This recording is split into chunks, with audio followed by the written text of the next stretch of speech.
Hello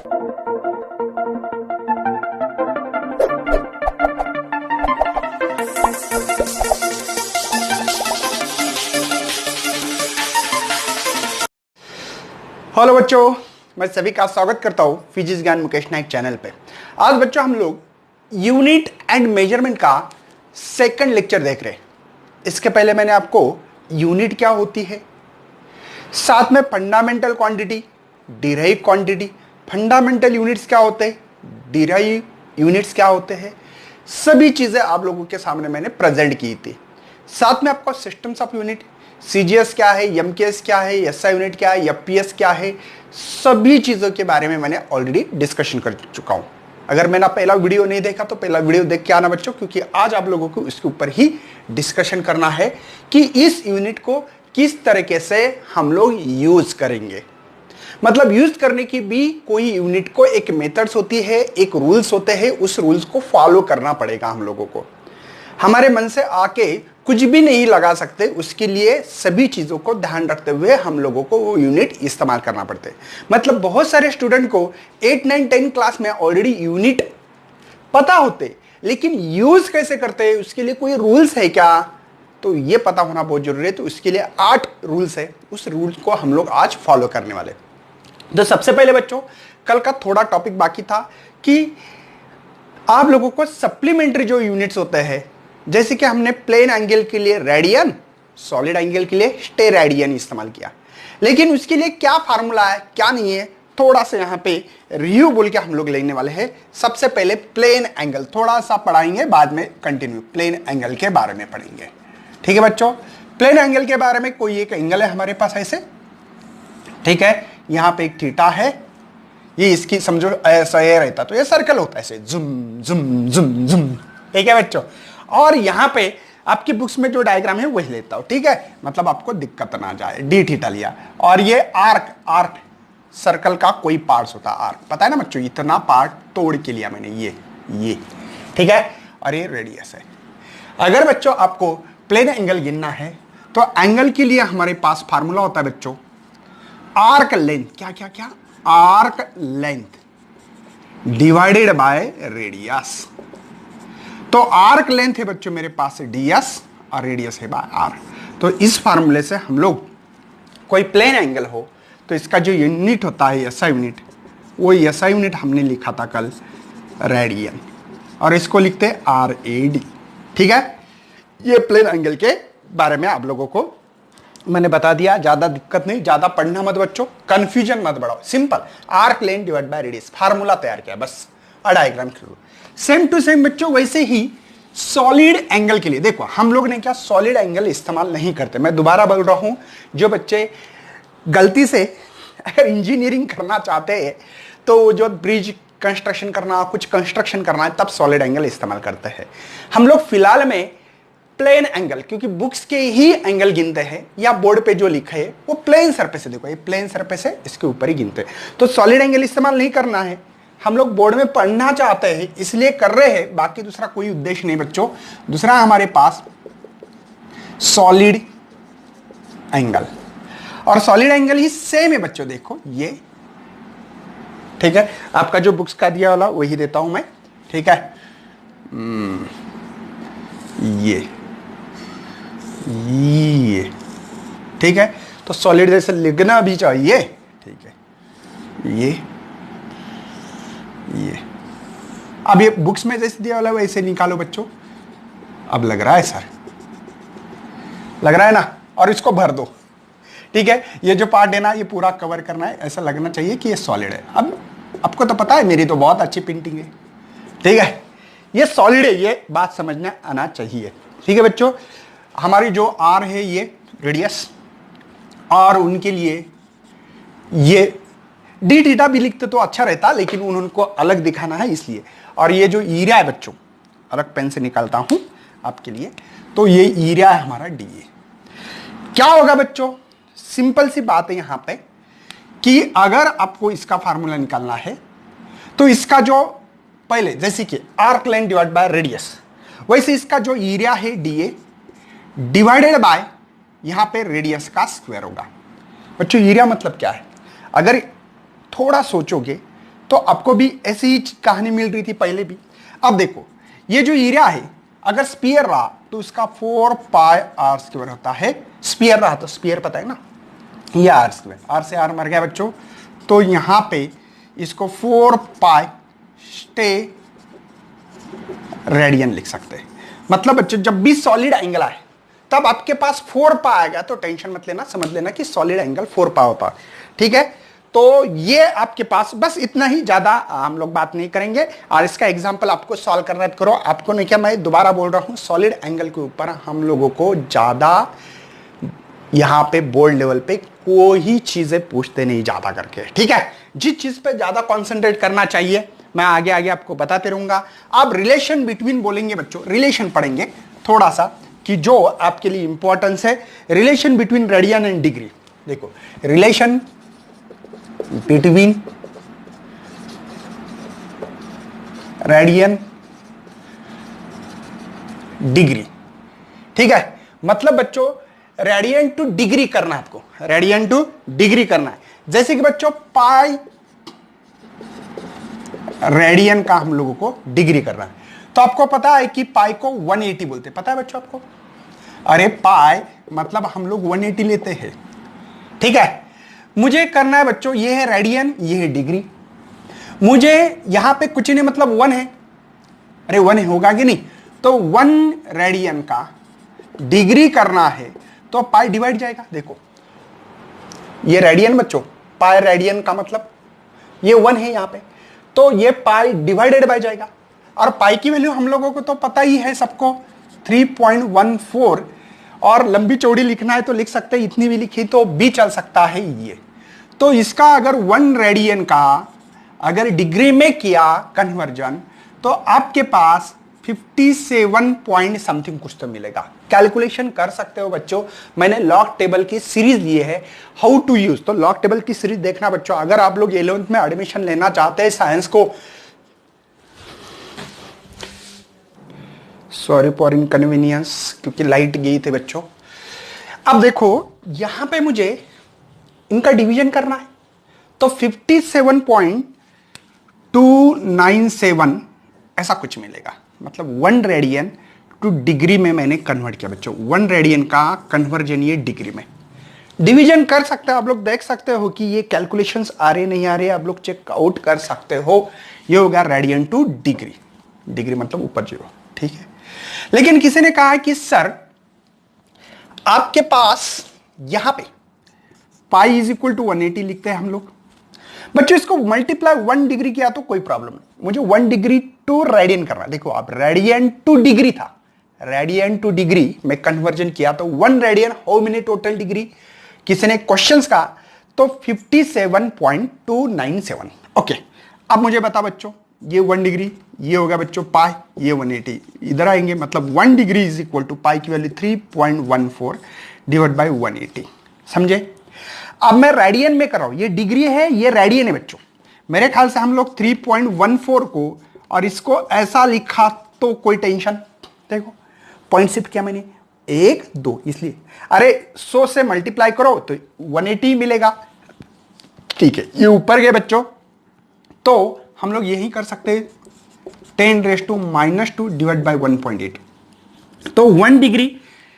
देखो ये इसको 1 मतलब 18 मानेंगे, इसको 31, तो 18 2 जा 36 होते थे, इसलिए मैंने 1 जा किया।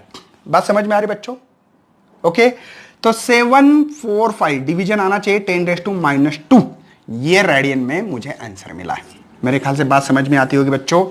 मैंने कुछ नहीं किया है कि 1 डिग्री टू रेडियन कर रहा हूं तो ये डिवाइड जाने वाला है, तो 1 डिग्री मतलब क्या, तो मैंने पॉइंट शिफ्ट किया, पॉइंट शिफ्ट करने के बाद इसको ऊपर लेके गया -2, तो मैंने बोला यार इसका डिवीजन क्या आएगा, ये इसका डिवीजन आएगा। करके देख सकते हैं बच्चा आप लोग, ठीक है? या कैलकुलेशंस करना है तो लॉग टेबल की सीरीज, डिवीजन रहा तो सब्ट्रैक्शन करता है लॉग का, लॉग मेरे लॉग की सीरीज देखना, मैंने 7-8 लेक्चर लेके रखे हैं, log how to use the log table. Got it? चलो मैं आगे बढ़ रहा हूं बच्चों। नेक्स्ट हम लोग देखने वाले हैं, ये बातें आप लोगों को आना चाहिए। ओके सर, कोई टेंशन नहीं, ये आपको पता होना चाहिए। चलो मैं जानबूझकर इसको कट नहीं कर रहा हूं। ओके, अब देखो मैं आगे बढ़ रहा बच्चों, हम लोगों को देखना है कि 1 डिग्री होता है 60 मिनट का, लेकिन 1 डिग्री टू रेडियन पता है हम लोगों को। अगर हम लोग कन्वर्जन करना चाहते हैं minute to radian, minute to radian में कर सकते हैं, कोई टेंशन नहीं बच्चों। देखो अगर इसकी वैल्यू है मेरे पास 45 डिग्री को रेडियन में कर रहा हूं मैं, 10⁻⁻², ये रेडियन में बच्चों, और ये 60 डिग्री मिनट, सॉरी, तो मल्टीप्लाई 1 मिनट कर सकता हूं। मुझे 1 मिनट की वैल्यू निकालना है, तो क्या करना पड़ेगा, 1 मिनट इज इक्वल टू ये 1.745 10⁻² डिवाइडेड बाय 60। तो आपको समझ में आता होगा बच्चों।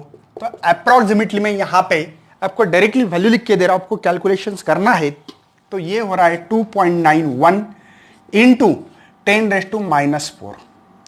ये मिनट टू रेडियन में कन्वर्जन कर दिया मैंने। बात समझ में आ रही भैया? कुछ नहीं, क्या करना है, इसको डिवाइड लाना है। इससे डिवाइड लाने के बाद इसका डिवीजन इतना मिलेगा। कैसे मिलेगा, कर सकते हैं अब भी, बहुत इजी है बच्चों। कुछ नहीं, इसको क्या करना है, जैसे कि 1.745 10⁻², इसको करना है 6 इंटू 10⁻1, ऐसे करो। तो यहां पे ऊपर गया, ये तो -3 हो गए, -3 समझ में आ रहा है।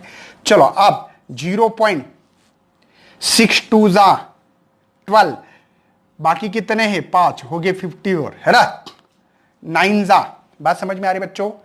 ठीक है, 0.8 ऐसा कुछ तो आंसर मिल रहा है। तो 10⁻³ है, एक पॉइंट शिफ्ट करके मैं 4 कर सकता हूं। देखो एक पॉइंट शिफ्ट करके 10⁻⁴, वही आंसर लिखा है। मतलब 1 मिनट का रेडियन में 2.91 इंटू 10⁻⁴, ये मैंने कन्वर्जन करके दिया है। आप लोग सेकंड में भी करवा सकते हो। किसमें? सेकंड में भी करवा सकते हो। जैसे कि मिनट, आपको पता है बच्चों कि 1 मिनट मतलब 60 सेकंड। सेकंड मतलब डबल डैश, 1 डैश मतलब बच्चों मिनट, डबल डैश मतलब सेकंड। करवा दो, ये वैल्यू पता है हम लोगों को। तो मल्टीप्लाई 1 मिनट कर सकते हैं। तो ये 1 मिनट, यहां पे 1 मिनट डिवाइड बाय 60, ये हो गए। तो 1 मिनट का हम लोगों को वैल्यू पता है, 91 इंटू 10⁻⁴ डिवाइड बाय 60। सेम बच्चों वैसे ही करो, मैं डायरेक्टली वैल्यू लिख के दे रहा, आपके बुक्स में भी प्रेजेंट है, 4.8 है ना। तो यहां पे 4.847 ऐसे कुछ वैल्यू मिलेगी, 10⁻⁻6 रेडियन। मेरे ख्याल से बच्चों आप लोग यहां पे सिंपल कैलकुलेशन है, कुछ नहीं, ये गया -5, 6 से डिवीजन करो तो 6 4 24 है ना, डिवीजन, बस इतनी काफी है। मतलब बच्चों मैंने आप लोगों को सबसे पहले करके दिया है कि 1 डिग्री का कन्वर्जन किया है मैंने सबसे पहले यहां पे, या 1 radian to degree, 1 radian to degree 57.297, ठीक है, डिग्री में कन्वर्ट किया दिया। 1 डिग्री का आप लोगों को जो कन्वर्जन करके दिया रेडियन में, वो है मेरे पास बच्चों 1.745 इंटू 10⁻² रेडियन, ठीक है। उसके बाद में बच्चों क्या करके दिया मैंने आप लोगों को, यहां पे मेरे ख्याल से 1 मिनट का भी कन्वर्जन करके दिया है 10⁻⁴, और आपको यहां पे मैंने सेकंड का कन्वर्जन दिया, यहां पे 4.847 इंटू 10⁻⁶। बात समझ में? Radian to degree, degree to radian, degree to radian, minute to radian, second to radian, इतने कन्वर्जन करके दिए बच्चों।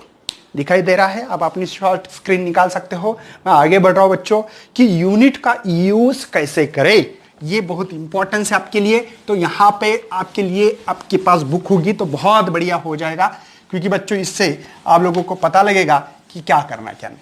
तो चलो बच्चों, सबसे पहले पहला ही जो रूल्स दिया वाला है, unit of every physical quantity should be represented by it's symbol. Her time पे सिंबल से ही रिप्रेजेंट करो। जैसे कि आप लोगों को लिखना है कि लेंथ गिनना है, तो लेंथ गिनोगे 2 मीटर। वर्ड में लिखना नहीं है, ठीक है। मास गिनना है तो हम लोग लिखेंगे 1 kg, किलोग्राम लिखने की जरूरत नहीं है। जैसे कि टाइम लिखना है तो सेकंड में, कोई भी चीज हो बच्चों कि आप लोगों को ओनली एंड ओनली इसका सिंबल इस्तेमाल करना है। क्या करना है? सिंबल। यूनिट जब लिखते हो सिंबल ही मैक्सिमम यूज ही करना पड़ेगा। नंबर 1 हो गया बच्चों, मेरे ख्याल से आपको बात समझ में आएगी, सिंबल ओनली यूज करना है बस। दूसरा जो यूज है बच्चों, full name of unit always start with small letter even the name after the person. मतलब अगर आपको फुल कभी लिखना पड़ता है, फुल नेम लिखना है कोई भी, जैसे कि कोई भी, तो स्मॉल लेटर में होना चाहिए। हम लोग जैसे कि फोर्स का यूनिट लिखना है हमको 2.5 न्यूटन नहीं लिख सकते, ये गलत होगा। सही वे क्या है? फोर्स का लिखना है तो 2.5 न्यूटन, स्मॉल लेटर में ही लिखना है, भले वो साइंटिस्ट का नेम हो, कुछ भी हो। देखो लिखा है यहां पे कि full name of unit is always start from with the small letter even if the name is after person. Just like example for Newton ji है हमारे, ओके देखो स्मॉल लेटर है, जूल हो सकता है, कुछ भी, but symbol of unit name after the person should be capital letter. लेकिन अगर आपको इसको लिखना था तो आप लोग 2.5 कैपिटल एन लिखोगे। क्या लिखोगे मेरे भाई? कैपिटल लेटर में लिखोगे। लेकिन अगर इसी जगह पे इसके अलावा कुछ रहा, जैसे कि लेंथ लिखना है बच्चों, लेंथ, तो लेंथ लिखते टाइम 2.5 स्मॉल लेटर इस्तेमाल करना है। साइंटिस्ट का नेम रहा तो कैपिटल लेटर, सिंबल ओनली। और अदर क्वांटिटी, साइंटिस्ट के नाम छोड़ के, अदर क्वांटिटी मतलब लेंथ, मास है ना, टाइम है, ऐसे जो क्वांटिटीज होंगी तब उसका यूनिट हम लोगों को स्मॉल लेटर में लिखना है। कौन से स्मॉल लेटर में लिखना है, जैसे कि मीटर के बारे में बताया आपको, ठीक है। रूल नंबर 2 खत्म कर दिया मैंने। थर्ड रूल है बच्चों आपके लिए, symbol for unit do not take the plural form just like a force newton है नॉट न्यूटन्स। मतलब उनका कहना है कभी भी गलती मत करना कि इसको न्यूटन है तो न्यूटन रहने दो, न्यूटन्स नहीं करना है, यस नहीं लगाना है, प्लूरल फॉर्म मत करना। मतलब अनेक वचन बोलेंगे हम लोग इसको, ये नहीं कर सकते, सिंगल फॉर्म में होना चाहिए, प्लूरल फॉर्म में नहीं होना चाहिए। मतलब कोई भी यूनिट रहा तो बच्चों ध्यान में रखना है कि उसको मीटर्स नहीं लिख सकते हम लोग, ठीक है, ये लिखना गलत होगा। ये थर्ड रूल से बात समझ में आ गई। फोर्थ रूल है, symbol for unit do not contain any full stop at any recommendation letter. बच्चों कुछ करना नहीं है, जैसे कि फोर्स का 2.5 ये न्यूटन होने के बाद किसको एच से लिखने की जरूरत लगती है, कि कोई करता है सिंगल ऐसे कॉमा देते हैं, कभी कभी डबल कॉमा देते हैं, कुछ मत करना। मतलब आप लोगों को कोई भी सिंबल इस्तेमाल या डॉट लिखने की आदत होती है, ये भी गलत है। मतलब बच्चों आप लोग जब भी यूनिट लिखोगे तो हम लोगों को अलग अलग डिजाइन करने की आदत हो सकती है। अदरवाइज किसी को फुल स्टॉप देने की आदत होती है, किसी को कॉमा देने की आदत होती है, किसी को कुछ भी आदत है, तो इसको रिमूव करो, सीधा सीधा लिखना हमको 2.5 न्यूटन, सिंपल वे में लिखना है, ये आपका रूल है। फिफ्थ नंबर ये रूल है बच्चों, the unit of physical quantity in numerator and denominator should be written 1 ratio from the SI unit is acceleration. किसी को डिनोमिनेटर का मतलब बच्चों कॉम्बिनेशन नहीं करना है, ऐसा मतलब कंफ्यूजन नहीं होना चाहिए। मतलब इसका मतलब यह है बच्चों कि अगर आपके पास एक्सेलरेशन का यूनिट है हमारे पास मीटर पर सेकंड स्क्वायर, या उसको लिख सकते ज्यादा मीटर सेकंड्स इनवर्स, है ना, ऐसे भी लिख सकते हैं, यस का पावर -2 लिख सकते हैं। लेकिन उसको ऐसे नहीं करना चाहिए मीटर सेकंड बाय सेकंड, ऐसा नहीं लिखना है। बस एक डिनोमिनेटर होना चाहिए, एक न्यूमरेटर होना चाहिए। जैसे कि यहां पे एक न्यूमरेटर है, एक डिनोमिनेटर, बस खत्म कहानी। या ऐसा लिख दो, इसको ऐसे मीटर पर सेकंड ऐसे नहीं कर सकते हम लोग। कभी कभी किसी को आदत होती है अलग अलग लिखने की, तो वो आदत आपको कम करना पड़ेगी, ज्यादा कंफ्यूजन नहीं होना चाहिए। तो ये अपना फिफ्थ रूल है बच्चों। मैंने क्या क्या कौन से रूल बताए? सबसे पहले जब भी यूनिट यूज करोगे तब कैपिटल ओनली सिंबल यूज करना है, पहला रूल। मतलब मीटर लिखना है तो यम ई टी ई आर ऐसे नहीं लिखेंगे, यम लिखेंगे, स्मॉल यम लिखेंगे। दूसरा रूल है कि आप लोगों को कोई भी साइंटिस्ट का पूरा नाम लिखना है तो आपको पूरा नाम लिखना है तो स्मॉल लेटर इस्तेमाल करो, ओके। या आपको ओनली सिंबल इस्तेमाल करना है तो साइंटिस्ट के नाम का सिंबल है तो कैपिटल लेटर। और अदर जो यूनिट्स होंगे, इसका मतलब इसका यहां पे लिखा नहीं, जिक्र कहीं किया नहीं है, लेकिन मैं बता रहा हूं कि आपको अदर यूनिट्स लिखना है। लेंथ का मीटर तो कैपिटल एम नहीं लिख सकते हम लोग।